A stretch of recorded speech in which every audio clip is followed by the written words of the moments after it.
So then next Tamil Nadu విషయానికి వద్దాం. తమిళనాడులో 234 స్థానాలు ఉన్నాయి. డిఎంకే పవర్లో ఉంది. అన్నా డిఎంకే నామమాత్రమైన పోటీనే కనబడుతున్నది. వాళ్ళు కొంత బీజేపీ దగ్గరగా ఉన్నారు. సో ఇండివిజువల్గా బీజేపీ పర్ఫార్మెన్స్ పెద్దగా ఇక్కడ ఏమీ లేదు. ఇక మిగిలిన పార్టీలు ఏమున్నాయి? విజయ్ కొత్త పార్టీ వచ్చింది. సో విజయ్ పార్టీ ప్రభావం చూపిస్తుంది అనుకున్నప్పుడు రకరకాల ఎలిగేషన్స్ ఇవన్నీ కూడా ఆయన చుట్టుముడుతున్నటువంటి పరిస్థితి. సో ఈ ఫ్యాక్టర్స్ మధ్య ఎవరు అక్కడ గెలవడానికి స్కోప్ ఉన్నది? ఇది చాలా కాంప్లికేషన్. దాదాపు మేము ప్రతి కాన్స్టిట్యున్సీ ఉన్న శాంపిల్స్తో అనాలిసిస్ చేసినప్పుడు ఒక 3 నియోజకవర్గాలు మేము తీసుకున్నప్పుడు చాలా వండర్స్ ఉన్నాయి అక్కడ. యాక్చువల్గా విజయ్కి మంచి స్కోప్ ఉండే. విజయ్కి ఇప్పుడు ఉన్నటువంటి ప్రధాన ప్రాబ్లం ఏంటంటే డిఎంకేతో పోవాలన్నా లేకపోతే ఎన్డీఏ కూటమి అలవెన్స్తో పోవాలని. అయితే ఎన్డీఏతో పోతే ఆయనకు ఒక ప్రాబ్లం ఏముందంటే ద్రవిడియన్ వర్సెస్ కనుక హిందీ వచ్చినప్పుడు సెంట్రిక్ వచ్చినప్పుడు ఎట్టి పరిస్థితుల్లో తమిళనాడు వాళ్ళు బీజేపీని యాక్సెప్ట్ చేయరు. ఇంకొక టర్మ్ అయినా వాళ్ళు యాక్సెప్ట్ చేయరు. అది ఎందుకు వచ్చిందంటే హిందీ భాష నిట్ క్యాన్సల్ తర్వాత వాళ్ళని ఫోర్స్గా చాలా సెంటిమెంట్ ఉంటుంది. తమిళ్లో ఉన్నంత సెంటిమెంట్ కానీ తమిళ్లో ఉన్నటువంటి లోకల్ ఫీలింగ్ అనేది ప్రపంచంలో ఎక్కడ ఉండదు. అయితే ఆ ఘనంగా ఇప్పుడు విజయ్ స్టిల్ థింకింగ్. అయితే పార్టీ పెట్టినప్పుడు 41 మంది తొక్కిసలాట్లో కరూర్ లాంటి ప్రాంతంలో చనిపోయినప్పుడు అదొక డిసడ్వాంటేజ్ ఉంది. మొన్న త్రిష అదొకటి ఇష్యూ ఉంది. నిన్న రజనీకాంత్ గారిని టచ్ చేసినాడు.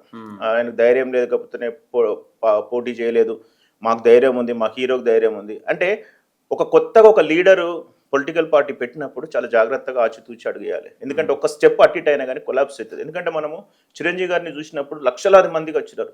17% ఓట్లతో 17 సీట్లు వచ్చినాయి. అప్పుడు అసలు కింగ్ మేకర్ కావాల్సి ఉండే. అంటే చిరంజీవి గారైనా విజయకాంత్ గారైనా పవన్ కళ్యాణ్ గారైనా లేకపోతే ఇంకా ఏ యాక్టర్ని తీసుకున్నా పొలిటికల్ ఈజ్ డిఫరెంట్ అండ్ సినీ అనేది డిఫరెంట్. కాబట్టి తమిళనాడులో ఏంటంటే ఈ సినీకి సంబంధించినటువంటి గ్లామరస్ అనేది చాలా ఎక్కువ ఉంటుంది. అంటే తొందరగా అట్రాక్ట్ అవుతారు.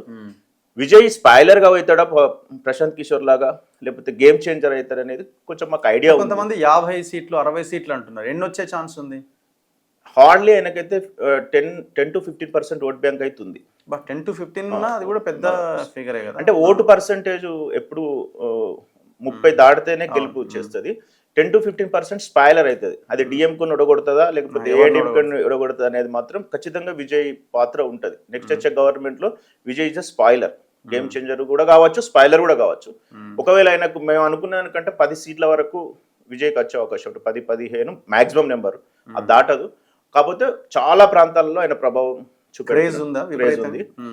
ఎవరు మేము చూసినామంటే జంజీ లాంటి 25 ఏళ్ళ లోపు ఉండి పూర్ ఉంటారు దాన్ని స్లమ్స్ లో ఉన్నటువంటి లేనటువంటి వాళ్ళు ఉంటారు కదా, వాళ్ళు విజయ్ ఎంబడి ఉన్నారు.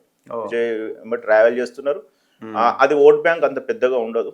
కాకపోతే డిఎంకేకి చాలా ఇష్టమైన పరీక్ష. ఒకసారి అయిన తర్వాత సౌత్ ఇండియాలో మళ్ళీ ఇప్పుడు అపోజిషన్ ఎవరు? అన్నా డిఎంకేనేనా?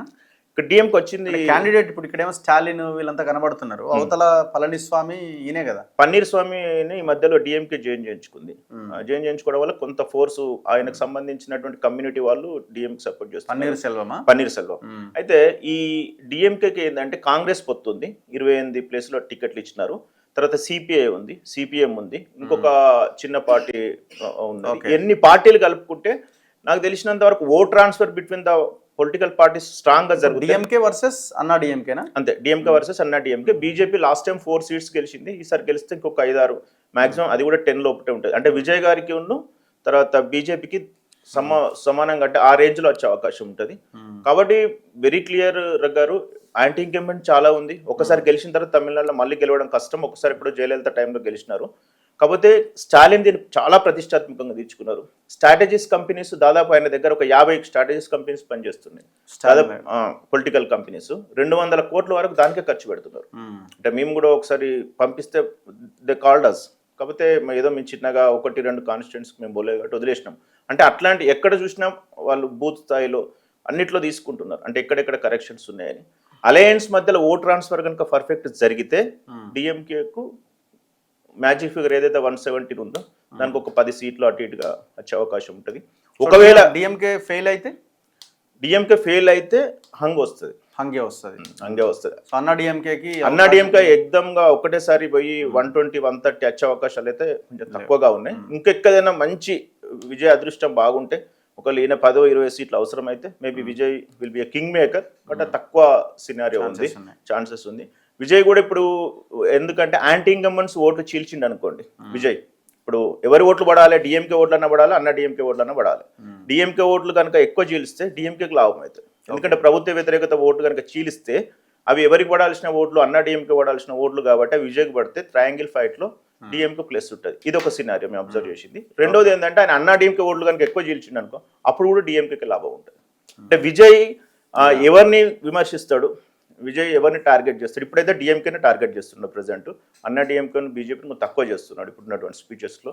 వాళ్ళు కనుక ప్రసంగాలలో వాళ్ళకి ఇచ్చే టికెట్లో ఎట్లుంటుంది అనేది చూడాలి. ప్లస్ వాళ్ళ అనుచరులు ఎట్లా మాట్లాడతారు. నేను జరిగిన ఇన్సిడెంట్ కొంత డ్యామేజ్ అయింది, రజనీకాంత్ గారిని టచ్ చేయడం అనేది. ఇంకొక లాస్ట్ అండ్ ఫైనల్ పాయింట్ ఏంటంటే ఆయనకు మిషనరీ లేదు.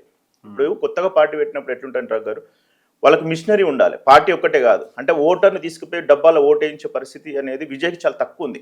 అదే అన్నా డిఎం కొంచెం పొత్తు పెట్టుకున్నారు అనుకోండి, బూత్ స్థాయిలో కూర్చుంటందుకో, లేకపోతే పోల్ మేనేజ్మెంట్కో, మనీ మేనేజ్మెంట్కో, లేకపోతే హైప్ క్రియేట్ చేసేందుకో, సోషల్ మీడియాకో పని చేస్తుంది. విజయ్ ఆయనకైనా చేసుకోవాలి. ఇప్పుడు పవన్ కళ్యాణ్ గారు అంత ఇమేజ్ ఉన్నా కూడా 2 సీట్లలో ఓడిపోయి ఏదో పొత్తు వల్లనే ఇలా ఉప ముఖ్యమంత్రి ఉన్న 21 సీట్లతో. అంటే పార్టీ పెట్టేటప్పుడు కానీ ఒక స్ట్రాటజీ, అప్పుడెప్పుడు ఎన్టీ రామారావు గారు పెట్టిన పార్టీ ఒకటే సినీ ఫీల్డ్లో సక్సెస్ అయింది, తర్వాత అసలు సక్సెస్ రేట్ అనేది లేదు.